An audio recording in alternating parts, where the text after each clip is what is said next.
الحمدللہ والصلاة والسلام علی رسول اللہ صلی اللہ علیہ وسلم وبعد۔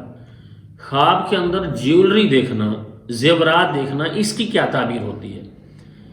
ناظرین، اس کی بھی مختلف تعبیریں ہوتی ہیں۔ مرد دیکھے تو اس کی تعبیر اور ہے، عورت دیکھے تو اس کی تعبیر اور ہے، اگر شادی شدہ دیکھے تو اس کی تعبیر اور ہے، اور اگر غیر شادی شدہ دیکھے تو اس کی تعبیر اور ہے۔ اس لیے ناظرین ہم یہ کہتے ہیں کہ ہماری ویڈیوز کو شروع سے آخر تک مکمل دیکھا کریں تاکہ مکمل تعبیر آپ کے علم میں آ سکے۔ اور جن احباب نے ابھی تک ہمارے یوٹیوب چینل خوابوں کی دنیا کو سبسکرائب نہیں کیا، سبسکرائب کریں اور بیل آئیکن کو دبائیں، لائک کیا کریں، شیئر کیا کریں اور کمنٹس میں اپنی رائے کا اظہار کیا کریں تاکہ ہماری آنے والی ہر نئی ویڈیو سب سے پہلے آپ تک پہنچ سکے۔ ناظرین، خواب میں سونا اگر مرد دیکھتا ہے کہ اس نے پہنا ہوا ہے تو اس کی تعبیر اچھی نہیں ہوتی۔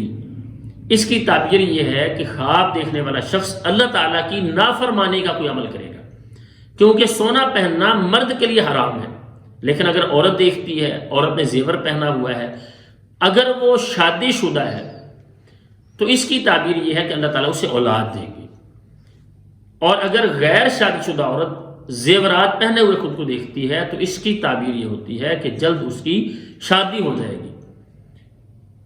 اور اگر اولاد والی عورت خواب میں سونا پہنے ہوئے خود کو دیکھتی ہے تو اس کی تعبیر یہ کی جاتی ہے کہ اللہ تعالیٰ اسے مال عطا فرمائیں گے۔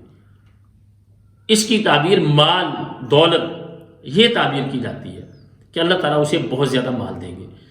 اور اگر مرد بہت زیادہ زیورات کو دیکھتا ہے اگر پہنا ہے تو اس کی تعبیر الگ ہے جو ہم بیان کر چکے ہیں۔ اگر دیکھتا ہے بہت زیادہ سونا پڑا ہوا تو اس کی تعبیر یہ ہوتی ہے خواب دیکھنے والے شخص کو اللہ تعالیٰ بہت زیادہ مال عطا فرمائیں گے۔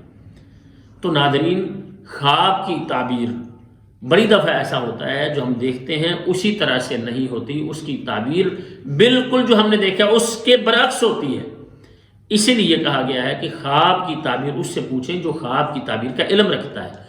ہر ایک کے سامنے کبھی اپنا خواب بیان نہ کریں، اور اگر آپ نے خواب دیکھا ہے اچھے خواب پہ اللہ تعالیٰ کا شکر ادا کریں، الحمدللہ پڑھیں، اور اگر آپ نے برا خواب دیکھا ہے تو اللہ تعالیٰ سے اس خواب کے شر سے پناہ طلب کریں، اور اگر جو بھی توفیق ہو آپ صدقہ کر سکتے ہو تو اللہ تعالیٰ کی راہ میں صدقہ کر دیں تاکہ اللہ تعالیٰ اس خواب کے شر سے آپ کو محفوظ رکھیں۔